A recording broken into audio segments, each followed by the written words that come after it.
Tu as choisi des musiques, des chansons, des bruitages. Comment tu t'y es pris pour le concocter? Non, c'est un disque sans musique, sans paroles, seulement les bruits de la vie.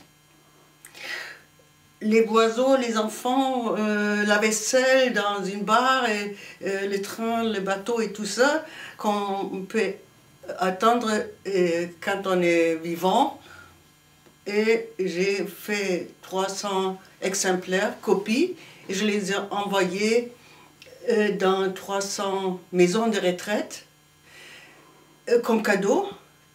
Et j'ai demandé de faire des copies chez eux pour les donner aux gens qui sont avec Alzheimer ou quelque chose dans des petites boîtes. Quand ils allument la télévision, c'est que la guerre et des pistolets et tout ça, et le radio avec la musique moderne, c'est pas ça qu'il faut pour les vieux.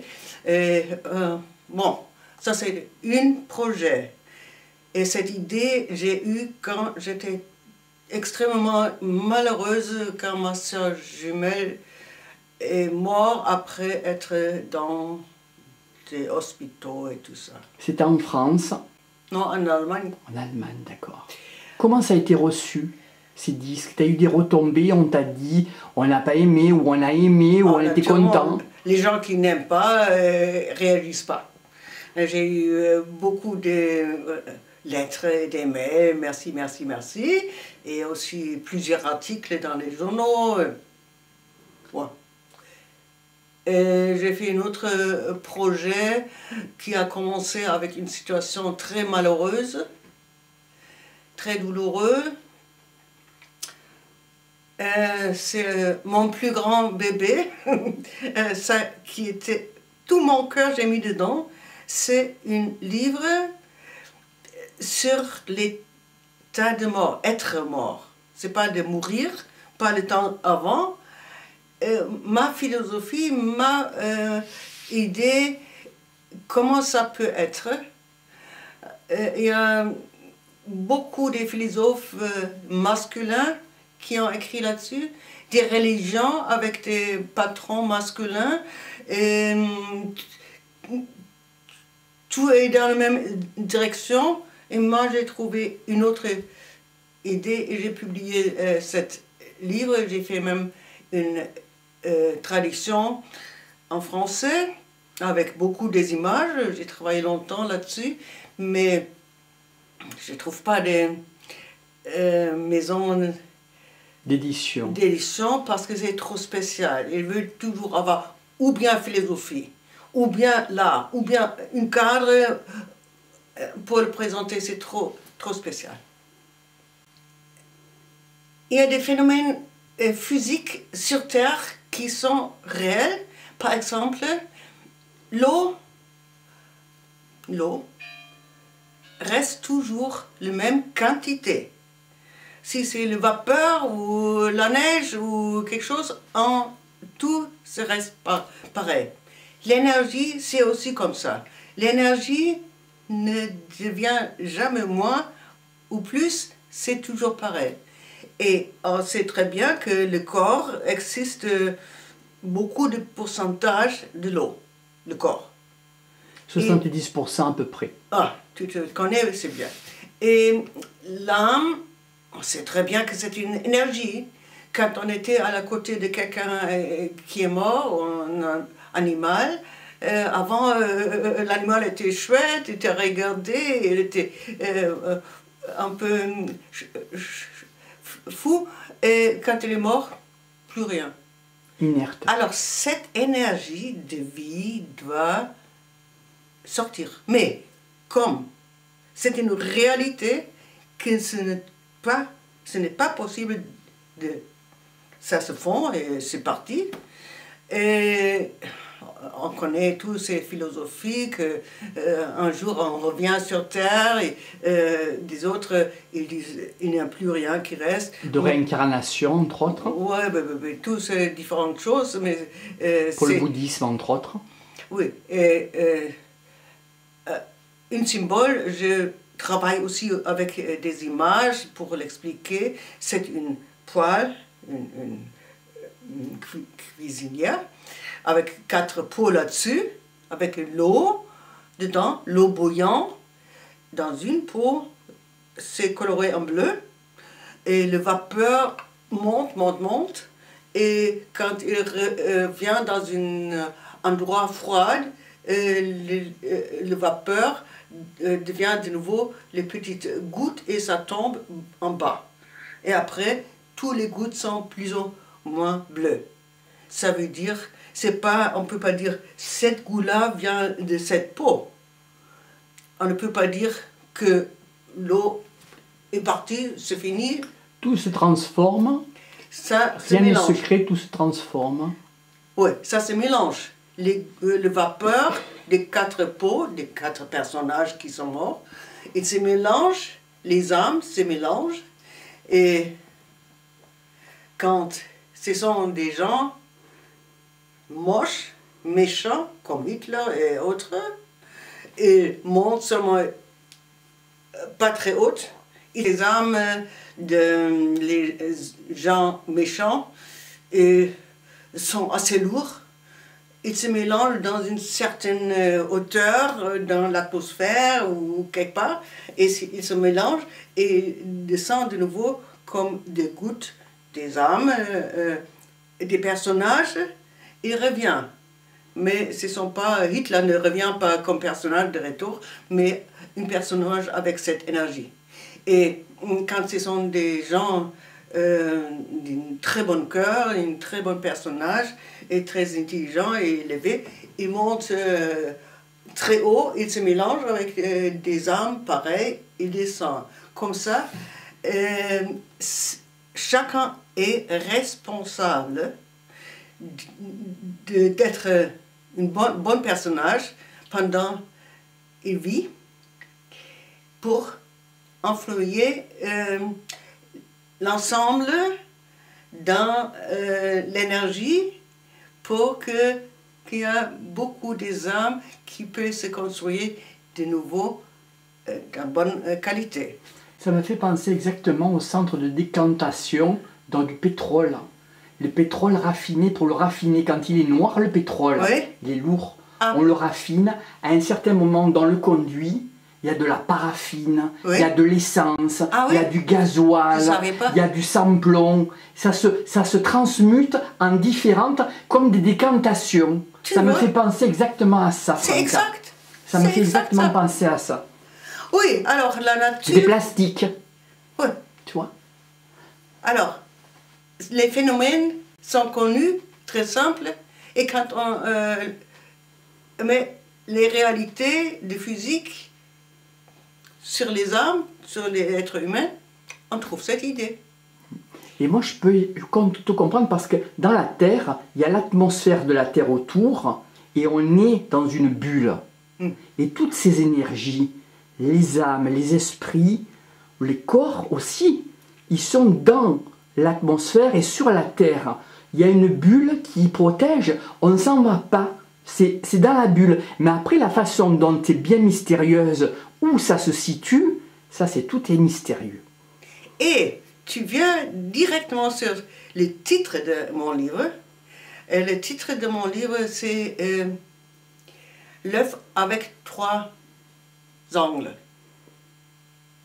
C'est idiot. Non, 3 angles, 3 points de vue. 3, vraiment. L'image, une œuf est ronde, ovale.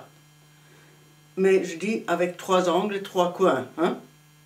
Ça n'existe pas. Mais si ça existe, ce sont les religions que je dois montrer tous ces livres, mais c'est trop petit, où j'ai ces images.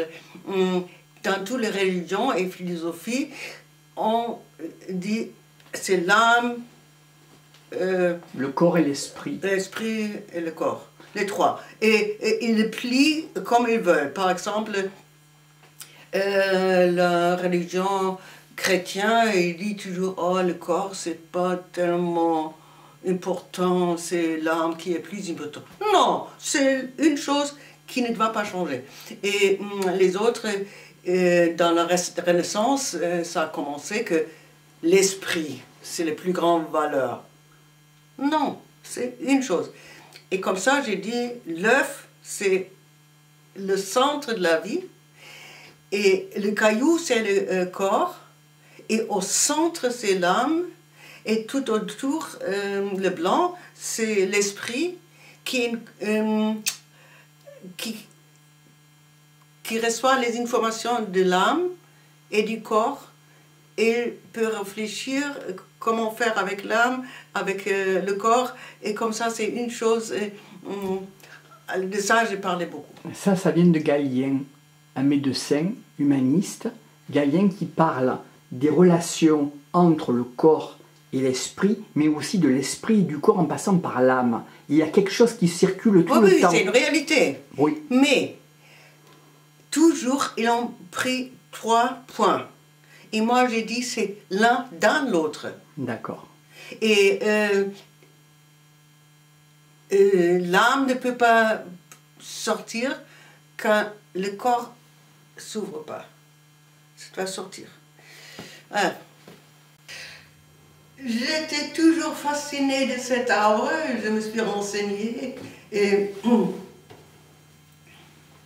tu sais bien que c'est l'arbre le plus vieux du monde. Et on a toujours cru que c'était un mélange de feuilles et de pins, mais c'était une catégorie à part. Et les Japonais ils disent que l'âme des animaux ils peuvent rentrer dans les plantes. Et quand ils enterrent un animal, ils plantent quelque chose là-dessus, un arbre ou quelque chose. Et comme ça, l'âme de cet animal peut rentrer et ce n'est pas perdu. Et j'ai eu un chat qui est mort avec 17 ans. Ça m'a fait beaucoup de peine. Et je l'ai enterré. Je n'avais pas un jardin, mais derrière l'académie. Et j'ai planté une ginkgo biloba là-dessus. Elle était noire avec un nez blanc. Très peu après, 2 ans plus tard, je suis déménagée en Danemark, j'ai un grand jardin, et j'ai remarqué que la terre en dessous de cette petite ginkgo biloba est déjà descendue. Comme ça, j'ai pris cet arbre avec l'âme de mon chat et je l'ai planté dans mon jardin en Danemark. Et 15 jours après, une petite chatte comme ça, noire, avec une nez blanc, qui a dit « Je veux vivre chez toi ». C'est la folie, hein. C'est mystérieux. C'est pas la folie, c'est du hors norme, c'est mystérieux. Non, c'est une histoire que j'ai remarquée. Il ne faut pas faire une grande philosophie là autour. Et en plus, je suis déménagée 1000 fois dans ma vie. J'ai vécu dans 5 différents pays avec 5 différentes langues. Et, où est-ce qu'on est vraiment chez soi? Les fruits de ginkgo biloba, ils sont mauvais. Et les arbres, ils portent les fruits seulement après 30-40 ans, très tard. Comme ça, quand ils sont jeunes, et les plantes, on ne sait pas si c'est femelle ou masculin. Et ici, à Salon de Provence, j'ai trouvé la première fois des arbres femelles avec des fruits. Et j'ai collectionné les graines et je les mis dans les petites pots. Et tu peux voir, il y a un arbre de presque 2 mètres. Je vois. Tu vois, et c'est sorti d'une graine que j'ai trouvée ici. Et j'ai toujours des petites ginkgo biloba parce que c'est le symbole pour l'amitié, parce que c'est une chose partagée en deux. Et comme ça, j'ai toujours un cadeau pour mes amis. Mais maintenant, malheureusement, on a coupé ces arbres d'une manière qu'ils ne portent plus des graines parce que les voisins se sont plaints, ça sent mauvais. Oh, ça m'a fait du mal. L'arbre aux 1000 écus ou l'arbre aux 40 écus, Parce que quand c'est l'automne, c'est tout jaune et ça bouge avec le vent, ça tremble et on a l'impression de voir de l'orbe qui brille. Ouais. C'est comment le mot français là-dessus? L'arbre aux 1000 écus ou l'arbre aux 40 écus, le ginkgo biloba. Franca, Salon de Provence, comment ça s'est passé, ta rencontre à toi, Franca, et Salon de Provence pour y rester? Comment ça s'est passé? J'ai eu toujours deux grands rêves dans ma vie. L'un, c'était faire de l'art, l'autre, vivre en France. J'ai essayé déjà, mais après, je n'avais pas assez de courage parce que j'ai cru, je ne trouve pas du travail. Et ça, j'ai beaucoup regretté que je ne l'ai pas fait plus tôt. J'ai voulu vivre à Aix, j'ai même trouvé une maison au centre-ville pour presque rien. Et j'ai voulu faire un magasin en bas des antiquités, restaurer le premier étage et vivre au deuxième. C'était une petite maison et commencer comme ça. Et c'était exactement le moment, il y a 30 ans, mais je n'ose pas. Et maintenant, quand j'étais à la retraite, pendant nettoyer mon appartement, il pleuvait extérieur à Hambourg. Et j'ai dit, je le fais maintenant. Et j'ai laissé tout tomber, je suis sautée à l'ordinateur, j'ai cherché quelqu'un qui peut m'aider de reprendre mon français. Et je me mis en route pour Aix. Et après 30 ans, 40 ans, c'est devenu très cher, trop de touristes, et pour mon âge, trop de chemin pour monter et descendre. J'ai dit non, c'est pas ça. Je suis rentrée en Allemagne. Et là, j'ai demandé une voyante, que je connais bien, je ne crois pas à ça, mais ça ne peut pas faire du mal. Et je l'ai demandé, elle m'a indiqué, ça va être Salon de Provence. J'ai dit comment? Je ne connais pas, c'est où? Elle m'a expliqué. Bon. Cité de Nostradamus. Ouais. Mais j'ai cru. Bon. J'ai regardé aussi à Béziers et plein de villes, ça ne m'a pas plu. Mais dernièrement, j'ai dit, ah, qu'est-ce qu'elle a écrit, Salon de Provence? Bon, je vais regarder. Je suis venue ici à la gare. Et j'ai commandé déjà une chambre d'hôtel.